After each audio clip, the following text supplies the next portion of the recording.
Good morning, students. Today we are going to start the discussion of NTSC exam that was conducted on 17th of August. Let's discuss all the questions of SST. शुरू करते हैं 61st question number 61st से. Which one of the following observations is not true about the Quit India movement of 1942? इनमें से कौन सा quit India movement यानी कि भारत छोड़ो आंदोलन से के बारे में ट्रू नहीं है, विच इज़ नॉट ट्रू. तो ध्यान से पढ़ना है आपको. It was a non violent movement. देखिए, डिक्लेरेशन तो गांधी जी ने जितने भी मूवमेंट स्टार्ट किए that was about non violent movement, लेकिन इनफैक्ट ये मूवमेंट्स नॉन वायलेंट नहीं था. राइट. अगस्त 1942 में ही काफ़ी बड़ी प्रोपोर्शन में वायलेंस स्टार्ट हो गया था. It was led by Mahatma Gandhi. B, led by Mahatma Gandhi, declared by Mahatma Gandhi, no doubt. लेकिन गांधी जी को तो 9 अगस्त 1942 को ही अरेस्ट कर लिया गया था. तो फिर मूवमेंट को लीड किसने किया? एटलीस्ट महात्मा गांधी ने नहीं किया. It was a spontaneous movement. ये मूवमेंट क्रिप्स मिशन के बाद में, क्रिप्स मिशन जब फेल हो गया उसके बाद इसको चलाया गया था 1942 में, क्योंकि जापान के अटैक का वहाँ पे काफ़ी ज़्यादा पॉसिबिलिटीज़ थी और इंडियन चाहते थे, इंडियन नेशनल कांग्रेस, कि अब जो ब्रिटिश हैं वो छोड़ के चले जाएं इंडिया को, तो वॉर में जो है इंडिया को नुकसान नहीं होगा. जापान जो कि दूसरी पावर्स की तरफ फाइट कर रहा था, एक्सिस पावर्स की तरफ से फाइट कर रहा था. So this was the big danger on India. तो इसलिए स्पॉन्टेनियस हम इसको बोल सकते हैं, क्योंकि इसमें इमीडिएटली जुलाई के अंदर इसका जो है डिसीजन फाइनल हुआ. लेकिन फिर भी हम कन्फ्यूजन में रह सकते हैं इसके बारे में, इस स्टेटमेंट के बारे में, तो इसलिए हम इसको सी को हटा देते हैं. It did not attract the labour class in general. ये तो बिल्कुल फैक्ट है, क्योंकि लेबर क्लास जो है वो इससे अट्रैक्ट नहीं हुई थी, because the demands of labour class were neglected by Indian National Congress. तो अब दो ऑप्शन बच गए हैं. दो में से, क्योंकि महात्मा गांधी के नाम से क्विट इंडिया मूवमेंट काफ़ी ज़्यादा फेमस है और जाना जाता है, और क्योंकि उन्होंने प्लानिंग किया और डिक्लेरेशन किया, तो इसलिए बचता है ए. तो हम ए के साथ जाएंगे. A is the correct answer, क्योंकि it is most appropriate because it was not a non violent movement. In fact practically it was violent movement. Next question. Which amongst the following provided a common factor for tribal insurrection in India in 19th century? Tribal insurrections यानी कि जो tribal people थे, they were annoyed and they were dissatisfied, they were disappointed. क्यों थे 19th century में? Introduction of a new system of land revenue and taxation of tribal products. देखिए, tribal products नाम की कोई उस टाइम इस तरह का कोई चीज़ें नहीं होती थी कि ये ट्राइबल प्रोडक्ट्स हैं, because tribal people just used to collect the commodities and they used to sell locally, right, in surrounding areas. तो उनकी कोई ऐसी चीज़ें मार्केट में डायरेक्टली नहीं जाती थी. तो लैंड रेवेन्यू जो है, उनके लैंड रेवेन्यू का कोई सिस्टम नहीं था, क्योंकि traditionally they were not peasants. Right. तो इसलिए ये ऑप्शन बिल्कुल नहीं आएगा. Influence of foreign religious missionaries in tribal area. और ट्राइबल पीपल के रिलीजियस मिशनरीज का भी कोई इम्पैक्ट नहीं था, क्योंकि रिलीजियस अगर मैटर्स को देखेंगे तो tribal people were not deeply connected with the religions. Right. क्योंकि उनके रिचुअल्स होते थे, रिचुअल प्रैक्टिसेस होते थे, ट्रेडिशनल प्रैक्टिसेस होते थे. Rise of a large number of moneylenders, traders, revenue farmers as middleman in tribal areas. और ये इम्पैक्ट जो है ये बाद में आया है. उससे पहले ट्राइबल पीपल के ऊपर जो इम्पैक्ट था वो डी आएगा, क्योंकि the complete disruption of the old agrarian order of the tribal communities. क्योंकि 19th सेंचुरी का पूछा है तो 1865 में फॉरेस्ट एक्ट पास हुआ था. राइट. उसके बाद 1878 में इसको अमेंड किया गया. राइट. तो according to the forest acts, now they were expelled from the forest and their traditional activities like shifting, cultivation and hunting and gathering were completely prohibited in the reserved forest and some kinds of permanent forest also. तो इसलिए ये जो D option है ये सबसे ज़्यादा appropriate है. This is question number 63. The demand for the Tebhaga peasant movement in Bengal was for. देखिए, सबसे पहले हमें पता होना चाहिए तेभागा जो मूवमेंट है वो 1946-1947 में जो है चलाया गया था. और किसान सभा बंगाल के अंदर ये मूवमेंट था, आपको पता है, बंगाल में। यहाँ पे किसान सभा ने इस मूवमेंट को चलाया था, right. This movement was started by किसान सभा। उनकी जो मेन डिमांड थी वो क्या थी? The reduction of the share of landlords from 1/2 of the crop to 1/3। पहले जो है 1/2 जो उनसे रेवेन्यू लिया जाता था, राइट, शेयर लिया जाता था, और इसलिए वो डिमांड कर रहे थे कि शेयर बहुत ज़्यादा है। और क्योंकि उस समय अकाल भी पड़ा था 1943 में बंगाल के अंदर, आपको याद होगा, उसमें 30 lakh people perished due to that famine. उसके बाद में क्रॉप्स का जो फेयरनेस था दैट वाज कंटिन्यूसली आफ्टर 1 और 2 ईयर्स। तो इसलिए वो चाहते थे कि उनका जो शेयर है लैंडलॉर्ड्स का वो कम हो जाए, राइट। वो कितना हो जाए? वो 1/3 हो जाए। ये उनकी जो मेन डिमांड थी, इसलिए A is the correct answer. B, C और डी ये नहीं आएंगे क्योंकि ओनरशिप ऑफ लैंड का मैटर वो नहीं उठा रहे थे। इसी तरह से अपरूटिंग ऑफ जमींदारी सिस्टम वो नहीं उठा रहे थे, सफडम, और writing off all peasant debts ये भी उनका मैटर नहीं था। तो A is the correct answer. Come to question number 64। This is about quit India movement was launched in response to. ये बिल्कुल सिंपल क्वेश्चन है कि किसके रिस्पॉन्स में ये मूवमेंट चलाया गया था। जैसे कि आपको पता है, दिस मूवमेंट वो स्टार्टेड ऑन 8 अगस्त 1942। अगस्त 1942। अगर हमें ये पता है तो हम इस क्वेश्चन को इजीली सोल्व कर सकते हैं, क्योंकि कैबिनेट मिशन प्लान जो है वो 1946 में आया, राइट। और क्रिप्स प्रपोजल है वो मार्च 1942 में आया था, जो कि फेल हो गया था। क्योंकि क्रिप्स मिशन क्यों आया था? स्टैफोर्ड क्रिप्स इसके जो है ब्रिटिश वॉर कैबिनेट मेंबर थे, और ये इसके हेड भी थे क्रिप्स। और उन्होंने जो प्रपोजल दिया वो किस प्रपोजल की वजह से आए थे? कि वॉर में इंडियंस की हेल्प चाहिए उनको। This was the main proposal, right. तो जो भी इसने रिकमेंडेशन दी बाद में, उससे INC was not satisfied and so the Quit India movement started. Simon commission, ये 1929 में साइमन कमीशन की रिपोर्ट आई थी। साइमन कमीशन तो 1927 में अपॉइंट हुआ था, 1928 में इंडिया में आया, and the report was presented by Simon commission इन 1929। तो इसलिए ये तो बहुत दूर है 1942 से, तो ये रीजन बिल्कुल नहीं हो सकता। वेवेल प्लान जो है वो 1940 लॉर्ड वेवेल ने जो प्लान दिया 1945 में दिया, राइट। तो इसलिए ये एग्जीक्यूटिव काउंसिल बनाने के लिए था। तो इससे इसका, क्योंकि ये तो बाद में आया, वेवेल प्लान बाद में आया, और क्विट इंडिया मूवमेंट तो 1942 का है, तो इसलिए आपका ऑप्शन आ गया ये Cripps proposals, right. B is the correct answer. Question number 64, B is the correct answer, Cripps proposal. Come to the question number 65. The people of India agitated against the arrival of Simon Commission because, देखिए Simon commission को Indians ने oppose क्यों किया? Option A बोल रहा है Indians never wanted the review of the working of act of 1919। ये गलत है, क्योंकि इंडियंस डिमांड कर रहे थे एक्ट ऑफ 1919 को रिव्यू करने के लिए, और यही मेन पर्पज था साइमन कमीशन के आने का। Simon commission recommended the abolition of dyarchy in the provinces. तो क्योंकि ये रिकमेंडेशन है, इसलिए अराइवल का इससे कनेक्शन नहीं है, क्योंकि रिकमेंडेशन बाद में आती हैं। There was no Indian member in the Simon commission. There were 7 members but not a single Indian in Simon commission. तो इसलिए C is the correct answer, क्योंकि मेन रीजन यही था, क्योंकि रिकमेंडेशन नहीं मान सकते हम, रिकमेंडेशन बाद में आती हैं। इंडियंस तो अराइवल का ही विरोध कर रहे थे, right.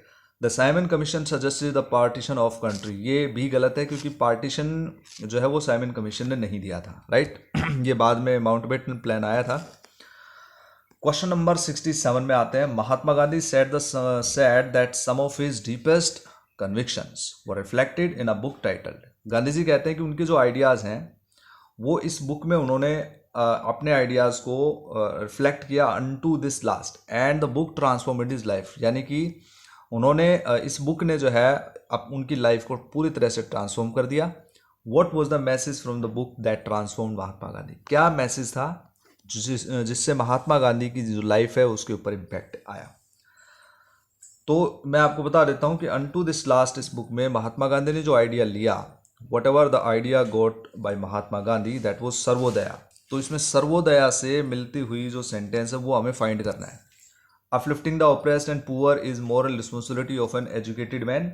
The good of individual is contained in the good of all. Sarvodaya का मतलब होता है सर्व मीन्स सब, उदय मीन्स सबका भला, तो गुड फॉर और good of all, so B is the correct answer because it is most appropriate sentence defining Sarvodaya, right. The life of celibacy and spiritual pursuit are essential for a noble life, ये भी बिल्कुल गलत है, क्योंकि celibacy और spiritual pursuit जो है, ठीक है, महात्मा गांधी जो है स्पिरिचुअल बिलीफ्स में विश्वास रखते थे, लेकिन सेलिबेसी यानी कि जिसको हम कहते हैं कि the life without marriage, right, तो इस तरह की चीज़ों को उन्होंने बिल्कुल भी ज़्यादा उन पर बिलीव नहीं किया था, और इस बुक से ये आइडिया उन्होंने बिल्कुल नहीं लिया। तो ऑल ऑफ अबाउट तो बिल्कुल नहीं आएगा, तो इसलिए हमने बी जो है यहाँ पे हम बी के साथ जाएंगे, B is the correct answer. With reference to Indian freedom struggle Usha Mehta is well known for. Usha Mehta जो है वो काफ़ी फेमस है, क्योंकि उन्होंने ये इसके क्विट इंडिया मूवमेंट के दौरान सीक्रेट कांग्रेस रेडियो चलाया था, ताकि मैसेजेस को इजीली कांग्रेस के लीडर्स तक पहुंचाया जा सके, लोगों तक पहुंचाया जा सके, the about the policies of Congress, about the planning of Congress against the British, and also about the wrong policies of the British government. तो क्योंकि उषा मेहता का राउंड टेबल कॉन्फ्रेंस क्योंकि 1931 में हुआ था, इसलिए गांधी जी वहाँ गए थे, इनका कोई कनेक्शन नहीं है। और leading contingent of Indian national army, तो इसलिए उन्होंने इंडियन नेशनल आर्मी का भी उनको कोई कनेक्शन नहीं था, क्योंकि यहाँ पे सुभाष चंद्र बोस का आ गया। Assisting in the formation of interim government under Pandit Jawaharlal Nehru, तो ये भी नहीं आएगा, क्योंकि इंटरिम गवर्नमेंट जो है वो पंडित जवाहरलाल नेहरू के उसमें थी, तो इसमें इन्होंने असिस्टिंग किसी तरह का असिस्टिंग नहीं किया, क्योंकि ये तो रिकमेंडेशन था कैबिनेट मिशन का। So in this way A is the correct answer 68। What was the reason for Mahatma Gandhi to organize a satyagraha on behalf of the peasants of Kheda? जो खेड़ा के किसान थे उनको जो है लीड किया महात्मा गांधी ने इन खेड़ा। तो उनकी जो मेन इसमें रीज़न क्या था? The administration did not suspend the land revenue collection in spite of a drought, क्योंकि खेड़ा में ड्रॉट जो है वो काफ़ी ज़्यादा उसने इम्पैक्ट किया, और इसलिए पीजेंट से चाहते थे कि रेवेन्यू को जो है वो कम किया जाना चाहिए या बिल्कुल माफ़ किया जाना चाहिए। तो मेन उनकी जो डिमांड थी वो थी कि लैंड रेवेन्यूज़ को सस्पेंड किया जाए, राइट। तो इसलिए ये तो बिल्कुल ठीक है। The administration propose to introduce permanent settlement in Gujarat, ये बिल्कुल भी उनकी डिमांड नहीं थी, क्योंकि परमानेंट सेटलमेंट जो है वो नहीं चाहते थे, क्योंकि permanent settlement this was the concept of late 18th century 1793। तो इसमें आ गया only one, option A. Consider the following statements. The most effective contribution made by Dadabhai Naoroji to the cause of Indian national movement was that. Dadabhai Naoroji is also known as grand old man of India. उन्होंने जो concept दिया था वो दिया था drain of wealth, यानी कि जो भारत इंडिया से जो वेल्थ है वो ब्रिटिश के पास जा रही है, यूरोप में जा रही है। तो सबसे पहले तो यही आ गया, expose the economic exploitation of India by the British. तो ये तो बिल्कुल फैक्ट है। और इसके बाद आगे चलते हैं। Yes, next option is this one, A. अब ये इसका स्टेटमेंट हो गया, this one.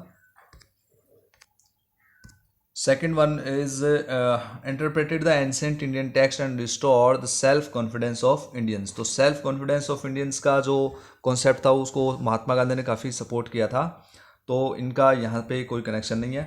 Stress the need for eradication of all social evils, social evils को इरेडिकेट करने के लिए भी, because he was not a social reformer, just he was freedom fighter, तो इसलिए इनका भी कनेक्शन यहाँ पे नहीं है। तो यहाँ भी इसका आंसर क्या आ जाएगा, ओनली वन। तो this is the correct answer of question number 70, only one. Question number 71 में चलते हैं।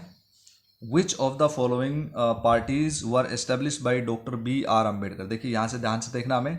The peasants and workers party of India, all India schedule caste federation and the independent labour party. तो इसमें से all India schedule caste federation और जिसको हम depressed class association कहते हैं, और इंडिपेंडेंट लेबर पार्टी, ये दोनों पार्टी अंबेडकर जी ने बनाई थी, जबकि पीजेंट्स एंड वर्कर्स पार्टी का जो एस्टेब्लिशमेंट है वो नाना पाटिल और C.D. देशमुख आदि कुछ लीडर्स ने इसको बनाया था। तो इसलिए 2 और 3 ये दोनों आएगा, B is the correct answer for 71। Now we are coming to 72. Mahatma Gandhi undertook fast up to death in 1932. मैं आपको बता देता हूँ कि उस समय वो पूना जेल में थे 1932 में, और जेल में ही उन्होंने जो है फास्ट यानी कि आमरण अनशन, जिसको हम फास्ट अनटू डेथ कहते हैं, वो डिक्लेयर कर दिया. क्यों कर दिया था? क्योंकि उनको पता लगा था कि दलित्स को, मतलब हिंदूज़ में ही दलित्स को क्या कर दिया, सेपरेट इलेक्टोरल सिस्टम उनको प्रोवाइड कर दिया. यानी कि अब हिंदूज़ में ही दलित अलग हो गए और दलित ही इलेक्शन लड़ेंगे और वही जो है उनके वोटर्स होंगे दलित ही.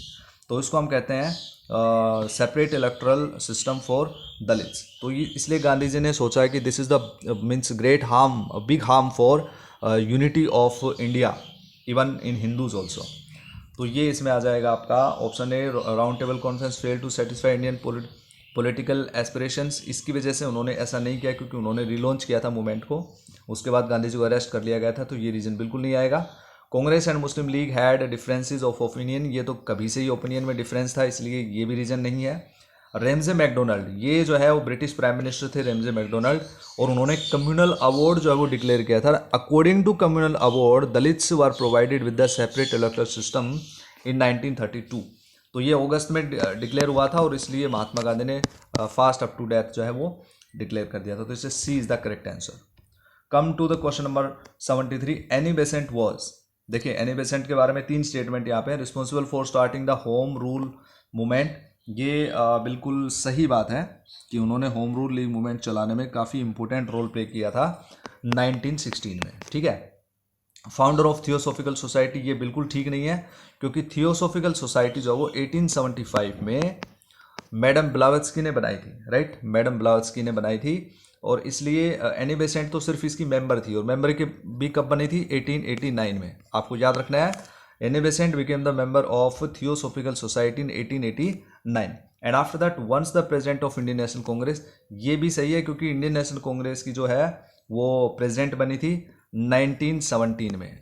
ठीक है, और probably she was the first lady to become president of Indian National Congress 1917. तो इसलिए इसमें 1 और 3 दोनों सही है. So in this way C is the correct answer of question number 73. 74th में चलते हैं जल्दी से.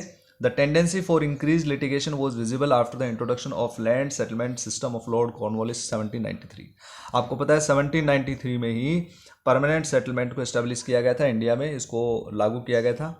इसके लिए रीजन ये था, the reason for this is normally trace to which of the following provisions. क्या रीजन था इसमें? Making zamindars position stronger vis vis the ryot. ये गलत बात है क्योंकि वो जमींदार्स को स्ट्रॉन्ग बनाने का उनका कोई इरादा नहीं था. Making East India Company an overlord of zamindars, ये भी सही नहीं है. Making judicial system more efficient, ये भी सही नहीं है.